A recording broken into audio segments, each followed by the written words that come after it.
the Delhi High Court today came down heavily on the Arvind Kejriwal-led government over the non-supply of books to the children studying in MCD schools. The court has said that Kejriwal government put personal interest over national interest by not resigning, the CM not resigning from his post despite being in jail. Well, the court said that the Delhi government was interested in the appropriation of power. It said the CM placed his interest above the interest of the students, the children that are studying, and it's very clear, and we are going to give that finding that you have placed your political interest at a higher pedestal. It is very unfortunate that you have done this. This is what the court said today. My colleague Ishika also now joins us on the broadcast, getting us more on that. Ishika, the court today coming down heavily on the Arvind Kejriwal government. This is in regards with the non-supply of books to the children studying in MCD schools. While slamming the government, the court has said that it's Chief Minister Arvind Kejriwal who's put his personal interest over national interest. Well, yes, certainly, Kitty. Now the Delhi High Court, in fact, was hearing this plea on, in fact, delay in the supply of books to the NCD schools now has come down heavily on the Delhi government. In fact, the court, the bench of the Delhi High Court, in fact, today said, and I quote, that I am sorry to say you have placed your interest above the interest of the students, the children that are studying. It is very clear. And we are going to give that finding that you have placed your political interest at a higher pedestal. Now, the court also, in fact, said that, in fact, the court also, in fact, noted that, the council, the Delhi Government Council was appearing on the instructions of Saurabh Bhardwaj, who is the Urban Development Minister. And the court and the bench, in fact, stated that court, we will record your statement that it is because the Chief Minister is in custody that I cannot do anything. If that's his personal call, good luck to him. So certainly the court coming down heavily on the Delhi government. The court is yet to pronounce its order. The order will come on Monday. But in fact, if we talk about the Delhi government's, plea in the court, in fact, the Delhi government, in fact, had attacked the Lieutenant Governor over this. Now, what the Delhi government says over this is that the delay of books is being done because no standing committee has been formed, and the sole reason behind this is because the Lieutenant Governor appointed 10 elder men without the aid and the advice of the elected government of the MCD. And now strong words have been used by the High Court for Delhi Chief Minister Arvind Kejriwal and his government. The court had said that the government is only interested in power, and that is what it is doing, which is very unfortunate. Thank you so much, meanwhile, Ishika, for getting us all those details there. We'll keep an eye on the developments here. Meanwhile, some more news now. The voting has ended in 88 constituencies in phase 2 of the Lok Sabha election. Another phase of low voter turnout has been witnessed this time around. Overall voter turnout in phase 2 has been recorded to 63%. Now, we are learning UP, Bihar, Maharashtra have witnessed lowest turnout in this phase. Meanwhile, voting now is over 190 seats out of the total 543 Lok Sabha constituencies. That is 1/3 of the total seats in Lok Sabha.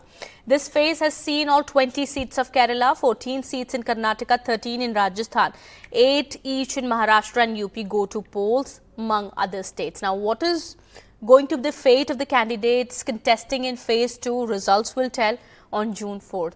We had spoken to Mr. Anil Antony today, who is the BJP candidate from Patnamthitta in Kerala. Listen into what he has to say. Mr. Antony, last time around the NDA was unable to open its account in Kerala. In fact, the BJP has never won even a single seat. What has changed this time for you to believe that there will be a difference? There are multiple factors. So this is the first time I'm contesting as a candidate in Kerala. Been here for the last few. So this election in Kerala is very different. That much I can say. First, this national election, not just an election to choose a few MPs. And unlike the last election where in Kerala, because Mr. Rahul Gandhi was standing here for the first time and there was a narration that was created that UPA could come back and Rahul Gandhi could become the Prime Minister, etc. There were some mood shift that happened in the end, and which is one of the major reasons why the votes in how the results in Kerala were very different from what happened in the national stage. But this time you come to Kerala, you even speak to a Congress or a Communist Party supporter. One thing which each of them are sure of is in this national election and NDA 3 is coming back, led by Prime Minister Modi.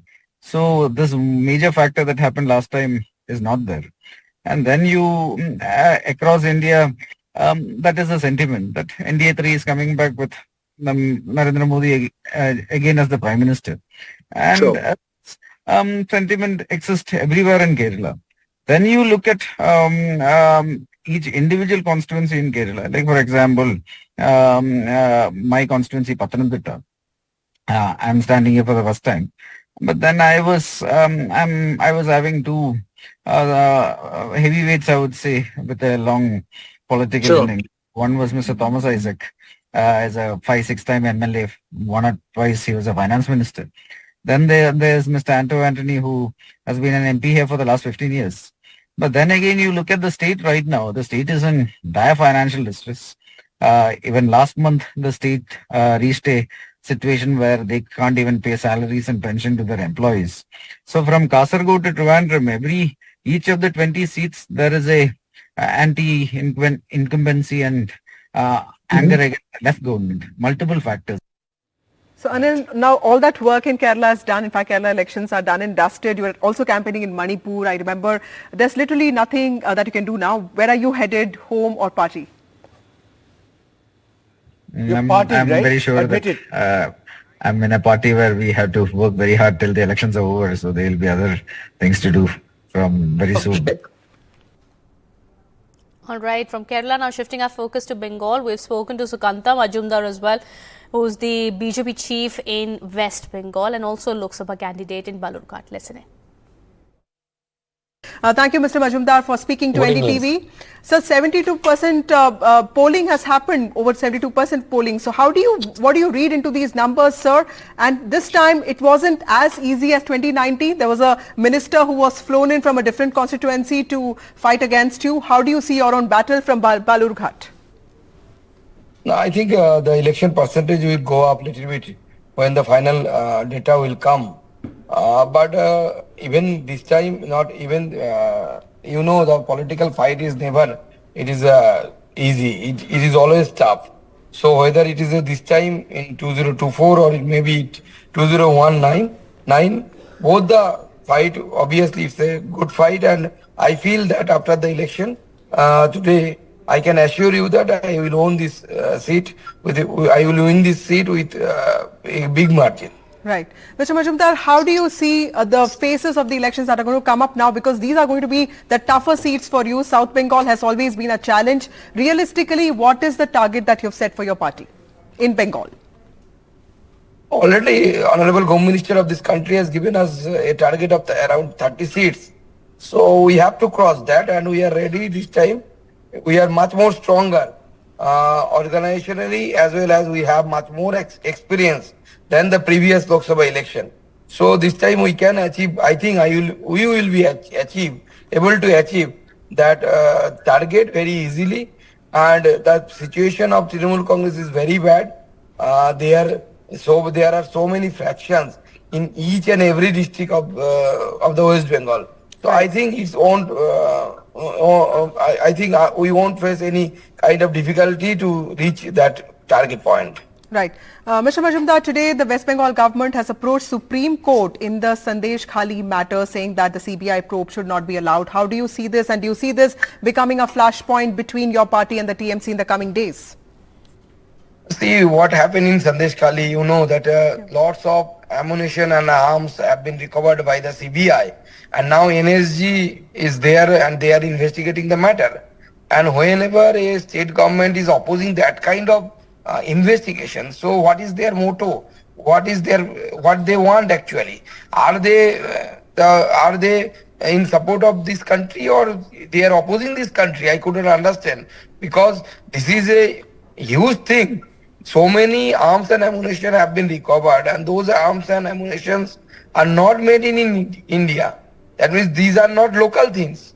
Most of them, according to the media reports, most of them are from the different countries. That means foreign. They bought TMC goods. They bought these arms from the foreign countries. So the internal security of this country on sake, and that EMC is compromising with the internal security of this country. All right, with that, it's time for a short break here. More news and updates on the other side. Stay tuned.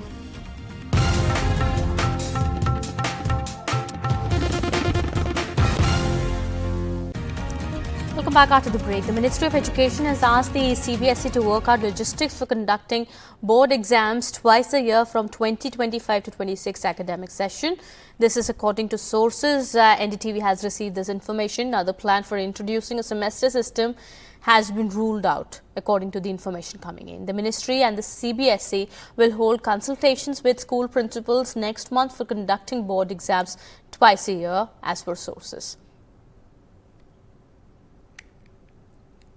All right, shifting our focus now, senior advocate Mahes Malani has spoken exclusively to NDTV, alleging that there is a cabal operating in the Supreme Court. Mahes Malani has termed the VVPAT verification petition, on which the court gave its judgment today, motivated, and said that the intention was to cast a doubt on the sanctity of India's electoral process. Listening. I am joined by one of the most prominent lawyers of this country, Mr. Mahes Malani. Mr. Malani, welcome to NDTV. Thank you. Mr. Malani, would you agree with my summary of the judgment of the Supreme Court that this probably is the landmark judgment as far as the sanctity of the poll process in this country is concerned? Yes, certainly you've got a judicial seal of approval on the sanctity and integrity of the EVM system of conducting elections. But, this is a repetition of the past. It had already happened before. As you know, Nikunj, it was in 2019, the Constitutional Court had already been through this, right? And they had given it their endorsement. So, but these are all motivated litigations. As the Supreme Court this time pointed out, it was based only on suspicion. There were no hard facts to invoke the jurisdiction of the court. They said this could be done, this can happen, and so on and so forth. So, whatever residual doubts based on no factual, the EC made it very clear that our system is foolproof. But the Supreme Court still added one or two more things to strengthen the integrity of the EVM. But frankly speaking, it's a motivated petition. It is really done by a bunch of people who are not so much concerned about strengthening our electoral process, but casting a doubt on the sanctity of our democratic processes. It doesn't behove them to do that. In my view, this is an extremely anti-national step to keep casting doubt on the integrity of the process, because you undermine the legitimacy of the government you don't agree with. You're a bad loser. Why you're raking up this pre-election result doubt, right, is in fact because you are a bad loser and you don't want the winner to really, enjoy the fruits of his success and hard work, both in governance and during the electoral process. Well, Mr. Malani, I was coming to that, but some would actually say that more than casting an aspersion on the government of the day, you are besmirching not only a constitutional body like the Election Commission of India, but also besmirching the entire electoral process in front of the entire global committee of nations. But be that as it may, Supreme Court actually had reserved some very stern words today for the petitioners, and it actually said that these are motivated allegations and you have actually nothing to show for what you are claiming. Absolutely no point. The petition is a bare petition. As I've said, it was, it's just speculative and full of conjectures. Right? So, unfortunately, because the issue is serious, the Supreme Court spent some time on it, right, and sealed it once and for all. So it's good that it's got yet another endorsement of being a sacrosanct system which can't be tampered with. The mob, I call them a mob, that moves these petitions, right? They're questionable. Their intent is always questionable, and they're really they're badly motivated, rabble rousers. That's all. They just throw mud on anything. There is no sense of responsibility in the actions they take, particularly in a really sober institution like the Supreme Court. It's just raising unnecessary doubt, and then you make the world watch. You then go and give press conferences. A, it's self-publicity, right? And B, it's at the cost of the nation's institutions.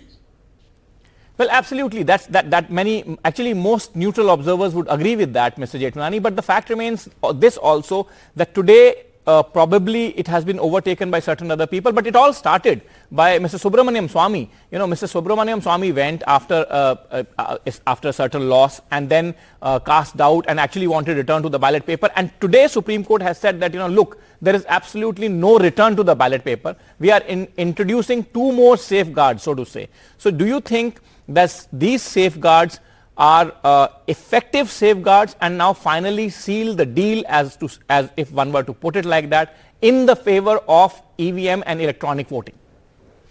Yeah, I mean, I think this should be the final word, right? They've sealed any possible, doubts. There are only doubts, right? They've sealed any. Now the EC said you don't even need this, but there's nothing wrong with these extra precautions that the Supreme Court has. I mean, it will now show that the Supreme Court has not only examined it yet another time, but examined it to the point of such care, right, that they don't want any future, reopening of the issue. And it was also good that it was a completely judgment in cohesion. It was a concurrent judgment. Both the judges completely agreed with the fact. So people would say that whatsoever doubts that were being cast on the entire sanctity of the process of the voting in this country, which is probably the largest such exercise undertaken anywhere in the globe, have been now put to rest. But Mr. Jethmalani, do you think that this additional safeguards that have been brought in will now ensure that at least this kind of frivolous petitions are kept out of the legal and judicial process? Or if at all they are raised, again, they are summarily dismissed, because time and again what happens is that for a very large period of time, they will occupy the mind space in the voter's mind and become a talking point which many would say is unnecessary. Look, Nikunj, you can't stop frivolous petition in the Supreme Court. That the court has to actually now put its foot down. On this issue, it has been so well traveled now that I don't think there's scope for any other petition. But, just whenever the opposition wins an election, the BJP never questions the EVMs. Why don't they then do it? Look at the motives of someone like Prashant Bhushan. When the opposition wins Karnataka, or the left wins in Kerala,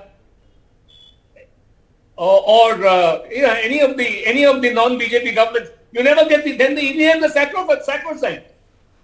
That's how partisan this is.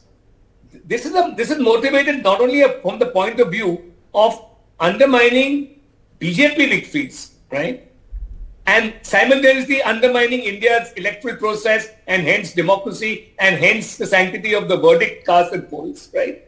But it is also a cabal that operates under the aegis of the opposition. I'm saying that very clearly, and I can prove it. Every time this group has done it, it has never championed causes where the opposition is covered in mud. So you mean to say they are actually fronting for the opposition? But now that since this is a front for the opposition. All right, on that note, it's time to wrap this edition. More news and updates on the other side. Stay tuned.